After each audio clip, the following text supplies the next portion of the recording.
പ്രിയമുള്ളവരെ, ഒട്ടേറെ ഉദ്യോഗാർത്ഥികൾ കാത്തിരിക്കുന്ന RRB ജൂനിയർ എഞ്ചിനീയർ പരീക്ഷയുമായി ബന്ധപ്പെട്ടാണ് ഞാൻ ഈ വീഡിയോ ചെയ്യുന്നത്. അപ്പോൾ റെയിൽവേ റിക്രൂട്ട്മെന്റ് ബോർഡ് നടത്തുന്ന ഈ ജൂനിയർ എഞ്ചിനീയർ റിക്രൂട്ട്മെന്റുമായി ബന്ധപ്പെട്ട് നമുക്കറിയാം ഇതിന്റെ ഒരു എക്സാം കലണ്ടർ അല്ലെങ്കിൽ ഈ notification calendar railway recruitment board RRB നേരത്തെ തന്നെ പ്രസിദ്ധീകരിച്ചിട്ടുണ്ടായിരുന്നു. ജൂലൈ മുതൽ സെപ്റ്റംബർ വരെയുള്ള ഏത് സമയത്തും ഈ നോട്ടിഫിക്കേഷൻ ജൂനിയർ എഞ്ചിനീയർ നോട്ടിഫിക്കേഷൻ നമുക്ക് പ്രതീക്ഷിക്കാം. ജൂലൈ മുതൽ സെപ്റ്റംബർ വരെയുള്ള സമയത്ത് നോൺ ടെക്നിക്കൽ കാറ്റഗറിയിൽ non technical under graduate category ഒക്കെ പറയുന്നുണ്ട്, പാരാമെഡിക്കൽ കാറ്റഗറി പറയുന്നുണ്ട്. അതിൽ ഏറ്റവും ഇമ്പോർട്ടന്റ് ആയിട്ട് ഏറ്റവും കൂടുതൽ ഒഴിവുകൾ വരുന്നത് ജൂനിയർ എഞ്ചിനീയേഴ്സിനാണ്. അപ്പോൾ RRB ജൂനിയർ എഞ്ചിനീയർ നോട്ടിഫിക്കേഷൻ ജൂലൈയിൽ വരാം, അല്ലെങ്കിൽ ഓഗസ്റ്റിൽ വരാം, അല്ലെങ്കിൽ സെപ്റ്റംബറിൽ വരാം എന്നുള്ള കാര്യം മനസ്സിലാക്കുക. ജൂലൈ എന്ന് പറഞ്ഞാൽ അടുത്ത മാസമാണ്. അപ്പോൾ ഈ പരീക്ഷയുടെ നോട്ടിഫിക്കേഷൻ അടുത്ത മാസം വരുന്നു എന്ന് കരുതി തന്നെ നിങ്ങളുടെ പ്രിപ്പറേഷൻ കുറച്ചുകൂടി സ്ട്രോങ് ആക്കണം എന്ന് പറയാൻ വേണ്ടി കൂടിയാണ് ഈ ഒരു വീഡിയോ ചെയ്യുന്നത്. അത് നിങ്ങളെ ഒന്ന് ഓർമ്മിപ്പിക്കാൻ വേണ്ടിയിട്ടാണ്. അപ്പോൾ ഇതിന്റെ ഒരു നോട്ടിഫിക്കേഷൻ വരാറായിട്ടുണ്ട്. അപ്പോൾ ഇതിനു വേണ്ടി പഠിക്കുക. അപ്പോൾ ജൂനിയർ എഞ്ചിനീയർ നമുക്കറിയാം കഴിഞ്ഞ തവണയൊക്കെ 10,000-ലേറെ വേക്കൻസികളുള്ള ഓൾ ഇന്ത്യ ലെവലിൽ വിവിധ സോണുകളിലായിട്ട് 10,000-ലേറെ വേക്കൻസികളുള്ള ഒരു പരീക്ഷയായിരുന്നു, അല്ലെങ്കിൽ ഒരു തസ്തികയാണ് എന്തെന്ന് പറയുന്നത് ജൂനിയർ എഞ്ചിനീയർ തസ്തിക എന്ന് പറയുന്നത്. ഇതുമായി ബന്ധപ്പെട്ട് ഒരുപാട് വീഡിയോസ് നമ്മൾ ഉൾപ്പെടെ ചെയ്തിട്ടുണ്ട്. അപ്പോൾ നിങ്ങൾക്ക് അത്തരം ഇതിന്റെ സിലബസ് ഉള്ള കാര്യങ്ങളൊക്കെ നിങ്ങൾക്ക് അറിയാൻ സാധിക്കും. പ്രധാനമായിട്ടും എക്സാം ഗ്രൂപ്പ്സ്, അതായത് വിവിധ ഗ്രൂപ്പുകളിലാണ്. ഇപ്പം മെക്കാനിക്കൽ, സിവിൽ, ഇലക്ട്രിക്കൽ എന്നൊക്കെ പറയുന്നത് പോലെ എക്സാം ഗ്രൂപ്പുകൾ എന്നാ പറയുക. ആദ്യത്തേത് മെക്കാനിക്കൽ ആൻഡ് അലൈഡ് എഞ്ചിനീയറിംഗ്. അതിൽ മെക്കാനിക്കൽ എഞ്ചിനീയേഴ്സ്, അതേപോലെ പ്രൊഡക്ഷൻ, അതുപോലെ കുറെ ബ്രാഞ്ചുകൾക്ക് അപേക്ഷിക്കാൻ സാധിക്കും. അതുപോലെ തന്നെ ഇലക്ട്രിക്കൽ ആൻഡ് അലൈഡ് എഞ്ചിനീയറിംഗ്, അതുമായി ബന്ധപ്പെട്ട കുറെ ബ്രാഞ്ചുകൾക്ക് അപേക്ഷിക്കാം. ഇലക്ട്രോണിക്സ് ആൻഡ് അലൈഡ് എഞ്ചിനീയറിംഗ്, അതുപോലെ തന്നെ civil and allied engineering, printing technology, computer science and IT, CMA chemical and metallurgical assistant, ഇത് ഫിസിക്സ് ആൻഡ് കെമിസ്ട്രി ഉള്ള ആളുകൾക്കാണ്, BSc ഉള്ള ആളുകൾക്കാണ് CMAക്ക് അപേക്ഷിക്കാനായിട്ട് സാധിക്കുക. ഇതിൽ ഏറ്റവും കൂടുതൽ വേക്കൻസികൾ വരുന്ന ഗ്രൂപ്പുകളാണ്, അല്ലെങ്കിൽ ഇത്രയും ആളുകൾക്കാണ് ഇതിന് അപേക്ഷിക്കാൻ സാധിക്കുക. ഒരുപാട് ഇതുമായി റിലേറ്റ് ചെയ്ത് കിടക്കുന്ന ഒരുപാട് ബ്രാഞ്ചുകാർക്ക് അപേക്ഷിക്കാം. ബിടെക്കോ അല്ലെങ്കിൽ ഡിപ്ലോമയോ ഉണ്ടെങ്കിൽ നിങ്ങൾക്ക് ഈ പരീക്ഷയ്ക്കായിട്ട് അപേക്ഷിക്കാനായിട്ട് സാധിക്കും. അപ്പോൾ ഇതിന്റെ റിക്രൂട്ട്മെന്റുമായി ബന്ധപ്പെട്ട് ഇതിപ്പോൾ പറയാനുള്ള കാരണം എന്താണെന്ന് വെച്ചാൽ, ഇപ്പോൾ അടുത്ത മാസം ജൂലൈയിൽ ഇതിന് നോട്ടിഫിക്കേഷൻ വരിക എന്ന് വിചാരിച്ചോ. കഴിഞ്ഞ തവണ നമുക്കറിയാം 2019 ഇതിനു മുമ്പ് പരീക്ഷ നടന്നത്. അപ്പോൾ ആ സമയത്ത് ഒരു ട്രെൻഡ് വെച്ചിട്ട് നോട്ടിഫിക്കേഷൻ വന്നൊരു 4-5 മാസത്തിനുള്ളിൽ പരീക്ഷ വരും. ഫസ്റ്റ് പരീക്ഷ നമുക്കറിയാം 2 ഘട്ടങ്ങളാണുള്ളത്. CBT 1, CBT എന്ന് വെച്ചാൽ എന്താണ്, കമ്പ്യൂട്ടർ ബേസ്ഡ് ടെസ്റ്റ്. CBT 1 ഉണ്ട്, അത് കഴിഞ്ഞിട്ട് CBT 2 ഉണ്ട്, കമ്പ്യൂട്ടർ ബേസ്ഡ് ടെസ്റ്റ് 2 ഉണ്ട്. അപ്പോൾ ഈ നോട്ടിഫിക്കേഷൻ വന്നു കഴിഞ്ഞാൽ ജൂലൈയിൽ നോട്ടിഫിക്കേഷൻ വരികയാണെങ്കിൽ ഓഗസ്റ്റ്, സെപ്റ്റംബർ, ഒക്ടോബർ, നവംബർ, ഒരു ഡിസംബർ അല്ലെങ്കിൽ ജനുവരി മാസത്തേക്ക് ഈ പറഞ്ഞ CBT 1 നടക്കും എന്നുള്ള കാര്യമാണ്. അത് അധികവും വൈകാറില്ല. നമുക്ക് RRBയുടെ നോട്ടിഫിക്കേഷൻ വന്നാൽ പെട്ടെന്ന് പരീക്ഷകൾ നടക്കും. ഇനി CBT 1 വിജയിക്കുന്നവരിൽ നിന്നാണ് CBT 2ലേക്ക് ആളുകൾ എത്തുക. അപ്പൊ നിങ്ങളിപ്പോ CBT 1 എഴുതി കട്ട് ഓഫിന് മുകളിൽ ക്രോസ് ചെയ്യുകയാണെങ്കിൽ നിങ്ങൾക്ക് എന്ത് എഴുതാം, CBT 2 എഴുതാം. അപ്പൊ CBT 1 എന്നുള്ളത് ഒരു ക്വാളിഫൈങ് നേച്ചറാണ്. അതിന്റെ മാർക്ക് ഫൈനൽ റാങ്ക് ലിസ്റ്റിൽ ഉൾപ്പെടുത്തില്ല, അല്ലെങ്കിൽ ഫൈനൽ റാങ്ക് ലിസ്റ്റ് ഇടാനായിട്ട് CBT 1ന്റെ മാർക്ക് കൺസിഡർ ചെയ്യില്ല. പക്ഷേ CBT 1 പാസ്സായെങ്കിൽ മാത്രമേ നിങ്ങൾക്ക് CBT 2 എഴുതാനായിട്ട് പറ്റുള്ളൂ. അപ്പോൾ ആദ്യം CBT 1 പഠിക്കാം എന്ന് കരുതി ഇരിക്കാനും പറ്റില്ല. കാരണം CBT 1 കഴിഞ്ഞിട്ട് കഴിഞ്ഞ തവണത്തെ 2019 ഒക്കെ നോട്ടിഫിക്കേഷൻ നോക്കുകയാണെങ്കിൽ 2020 പരീക്ഷകൾ നടന്നത്. CBT 1 കഴിഞ്ഞ ശേഷം ഒരു 3 മാസത്തിനുള്ളിൽ അടുത്ത പരീക്ഷ വന്നു, CBT 2 വന്നു. അപ്പൊ റിസൾട്ട് വരുന്നത് വരെ നമുക്ക് വെയിറ്റ് ചെയ്ത് നോക്കാനൊന്നും പറ്റില്ല. CBT 1 തന്നെ CBT 2 നമ്മൾ പഠിക്കേണ്ടതായിട്ടുണ്ട്. ഇനി CBT 1 കമ്പ്യൂട്ടർ ബേസ്ഡ് ടെസ്റ്റ് 1ന്റെ സിലബസ് നോക്കുകയാണെങ്കിൽ 100 മാർക്കാണ് ആകെ ഉള്ളത്. 100 മാർക്കാണ്, 1.5 മണിക്കൂറത്തെ പരീക്ഷയാണ്. ടോട്ടൽ മാർക്ക് 100 ആണ്, 1.5 മണിക്കൂറത്തെ പരീക്ഷയാണ്. അതിൽ ഉള്ള സബ്ജക്റ്റുകൾ ജനറൽ സബ്ജക്റ്റുകളാണ് അവിടെ വരുന്നത്. ടെക്നിക്കലായിട്ടൊന്നും വരുന്നില്ല, കോമൺ ആണ്. ഈ CBT 1 എന്നുള്ളത് എല്ലാ ഗ്രൂപ്പുകാർക്കും എല്ലാ ബ്രാഞ്ചുകാർക്കും കോമൺ ആണ്.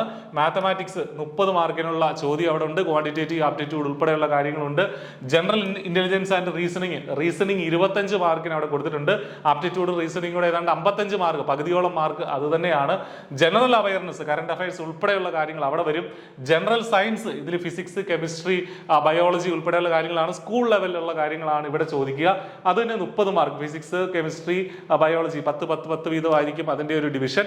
ടോട്ടൽ 100 മാർക്ക്, 1.5 മണിക്കൂർ, 90 മിനിറ്റ്സ് പരീക്ഷ. അപ്പൊ ഇതിൽ 40% ഇവർ പറയുന്ന ക്വാളിഫയിങ് മാർക്ക്. 40% മുകളിലുള്ളവരെ പരിഗണിക്കുകയുള്ളൂ എന്ന് പറയുമെങ്കിൽ പോലും കട്ട് ഓഫ് ഉണ്ട്. കട്ട് ഓഫ് ഒരു 65-70 ഒക്കെ റേഞ്ചിലാണ്. കഴിഞ്ഞ തവണ വിവിധ സോണുകൾക്ക് ഡിഫറൻ്റ് ആണ്. നമുക്കറിയാം സോൺ വൈസ് ആയിട്ടാണ് ഈ റിക്രൂട്ട്മെന്റ് വരുന്നത്, ഈ പറഞ്ഞ നിയമനങ്ങളൊക്കെ വരുന്നത്. അതനുസരിച്ച് സോണായിട്ട് നോക്കുമ്പോൾ പല കട്ട് ഓഫ് മാറുമെങ്കിലും ഒരു 60-ന് മുകളിൽ 65-ന് മുകളിലാണ് ഇതിന്റെ കട്ട് ഓഫ് സാധാരണഗതിയിൽ വരിക. ഓക്കെ, ഇനി CBT 2 ഇതിന് നെഗറ്റീവ് മാർക്ക് ഉണ്ട് എന്നുള്ള കാര്യം കൂടെ അറിഞ്ഞിരിക്കുക.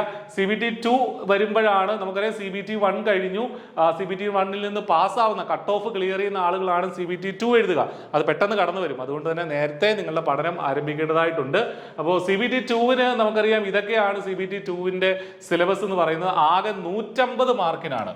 150 മാർക്കിനാണ്, 2 മണിക്കൂർ പരീക്ഷയാണ്, 120 മിനിറ്റിന്റെ പരീക്ഷയാണ്.